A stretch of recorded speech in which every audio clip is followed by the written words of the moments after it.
Going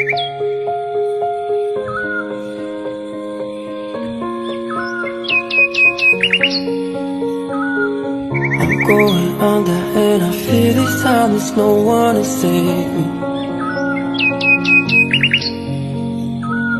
This all and nothing really got a way of driving me crazy. I need somebody to hear, somebody to know, somebody to have, somebody to hold. Hello pitch people, it's me Rafiz and আমার সাথে আছে মনির ভাই।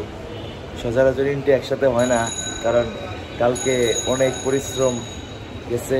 কালকে যে আমরা dangerous মুভমেন্টটি শেষ করলাম, কালকে লাইফের প্রচুর রিস্ক নিয়ে আজকে যাচ্ছে তার থেকে সবচেয়ে বড় ডেঞ্জারাস পয়েন্টে আমরা যাচ্ছি আজকে চন্দ্রনাথ পাহাড়ে। এটা অনেক উঁচু, অনেক উঁচু। আমরা সকাল 7টার থেকে বের হবো, আশা করি 7:30 থেকে পৌঁছে যাবো। তারপর এখানে উঠতে হয়তো বা 1 ঘন্টা 2 ঘন্টা সময় লাগতে পারে। হাতে বেশি সময় নেই, এখন অলরেডি 7টা বেজে গেছে, এখনও নাস্তা করতে হবে, দেন আমাদের ওই পাহাড়ের উদ্দেশ্যে যেতে হবে। বাট আমরা আজকে হোটেল চেক আউট করে দেবো, কারণ আমরা আজকে ছিলাম গোল্ডেন আবাসিক হোটেলে। তো আজকে সীতাকুণ্ডের সেকেন্ড দিন। আজকে আমরা 2টা স্পট কভার করার চেষ্টা করবো। একটা হচ্ছে চন্দ্রনাথ পাহাড় আর একটা হচ্ছে বুলিয়াখালী বিচ। এখন সকল কিছু নির্ভর করে ওয়েদারের উপরে, কারণ কালকে আমরা একটি এক্সপোর্ট মারতে পারছি কারণ ওয়েদারের জন্য। প্রচুর বৃষ্টি ছিল, নাহলে আমরা কালকেও 2টা স্পট মারতাম। এখনও আকাশে মেঘ আছে হালকা হালকা, বাট সূর্যের দেখা যাচ্ছে না। এখন জানি না কি হয়। অবশ্যই আজকে পারবো ইনশাআল্লাহ 2টা স্পট। আজকে কি আমরা পুরো ফুল পাহাড় উঠতে পারবো? ইনশাআল্লাহ। এখন যাবো, প্রথমে নাস্তা করবো, দেন চন্দ্রনাথ পাহাড়ের উদ্দেশ্যে যাবো। হোটেল চেক আউট ডান। সো সবাই দারোয়ানের মতো লাঠি নিয়ে যাচ্ছি আমরা আজকে পাহাড় উঠবো। তা তো আপনার জানেন আজকে হচ্ছে সীতাকুণ্ডের সেকেন্ড ডে। এখন চাইতেছি নাস্তা করতে, তারপর আমরা পাহাড় উঠবো।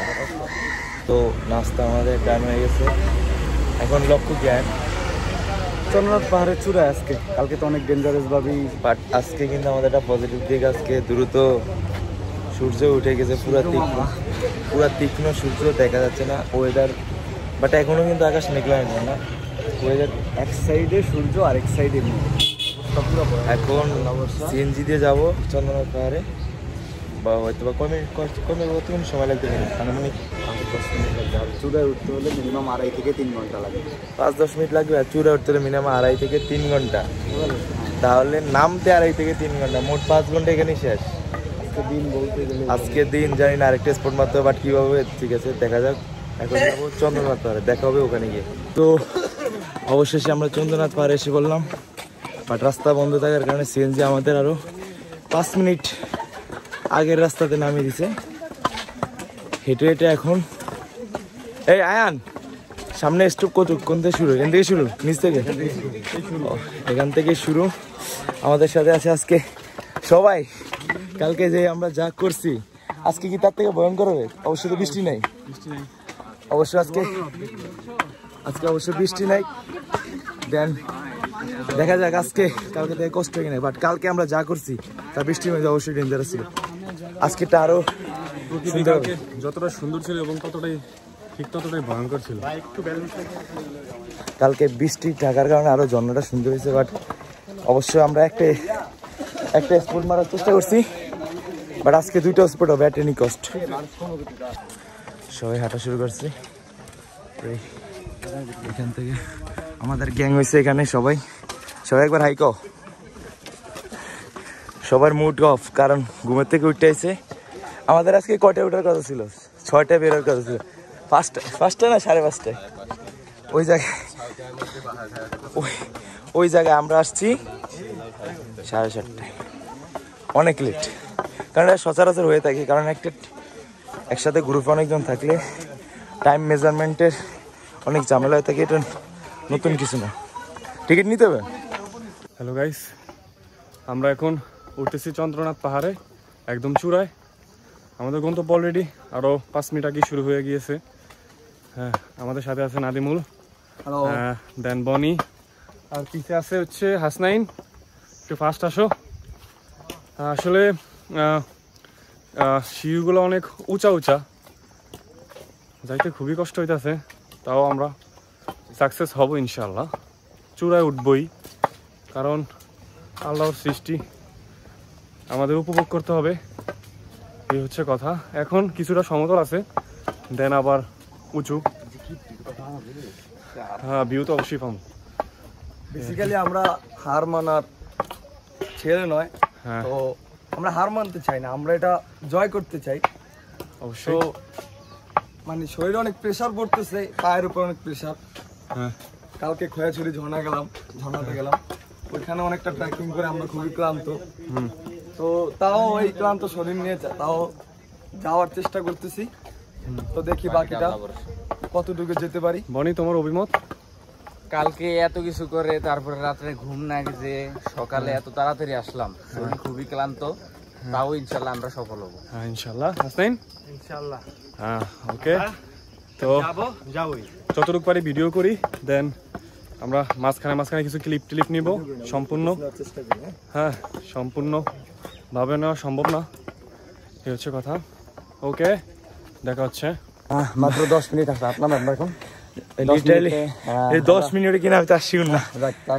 10 মিনিট নাকি রাফির কাছে মনে হইলো প্রায় আধা ঘন্টার সমান। আমি এই কথা বলি না ভাই, স্বাস্থ্য অনেক ভালো। আমি হেলদি পরিবারের সন্তান, আপনি আমাকে এই কথা বলতে পারেন না। ঠিক আছে, আপনি হেলদি পরিবার। এখন মনে করেন আমরা মোটামুটি সবাই হাঁটতে পারতেছি, আমার সাথে আরেকজন আছে, ওনারা আমি পরে পরিচয় করে দিতেছি, উনিও ওনার ক্যাটাগরির লোক। ওনাকে সবাই চিনে, কারণ উনি ফার্স্ট পার্টে খুবই দুর্দান্ত অ্যাক্টিং করেছেন, সরি মানে বলকে প্রচুর অবদান রেখেছেন। জানি না সেকেন্ড পার্টে সেই অবদান রাখবেন কিনা। আচ্ছা ঠিক আছে, তাহলে আল্লাহ হাফেজ। আল্লাহ হাফেজ। দেখো বাটুপুরে। সো অবশেষে আমাদের সেই ফার্স্ট ব্লকের সবচেয়ে dedication member ion Mahmud bro আজকে এসে বললেন সেকেন্ড ব্লকে। সেট কিছু বলতেছে, বলেন ভাই কি বলতেছিলেন? না খুব ভালো কথা, হাঁটতে ভালো লাগছে। ভাই বলতেছিল যে ভাই 5টা মিনিট রেস্ট করি, লিটারালি মনে হয় 200 ফিটও উঠি নেই, সে উনি বলতেছে 5টা মিনিট রেস্ট করি। এবার বলে কি চলো ভাই, আপনি বলে হাইকিং করতে এসেছেন? প্রচন্ড গরম। উনি নাকি এক্সপেরিয়েন্স আছে, আগে নাকি একবার আসছে, বাট মনে হয় না। বাট ওই সময় একটা কাহিনী ছিল, কারণ উনি চলে গেছে, মনে হয়তো বল পিটি চলে যাই কি জবাব পিছিয়ে যাক। উনি ওই সময় কান্না করছিল। ঠিক আছে,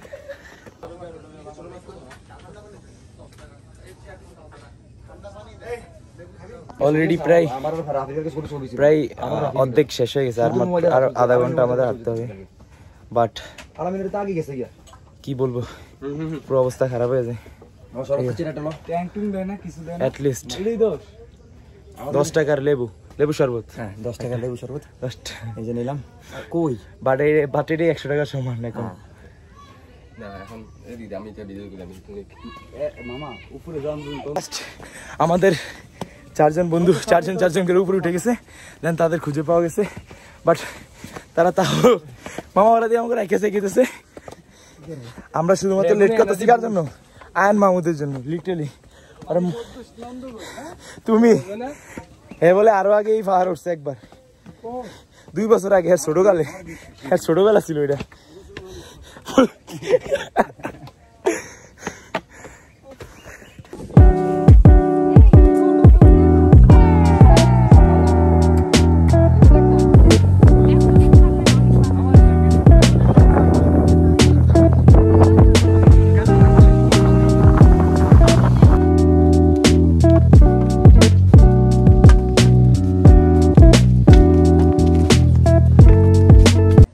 লাস্ট অবশেষে চন্দ্রনাথের পাহাড়ে পৌঁছে গেলাম।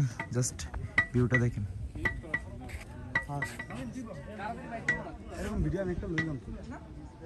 এখন এখান দিয়ে নেমে আমরা আরেকটা ইকো পার্কে যাবো। সো চন্দ্রনাথ পাহাড়ের ব্লগ এখানে। কপাল খারাপ, মোবাইলের চার্জ নাই। Let's go, tata, bye bye.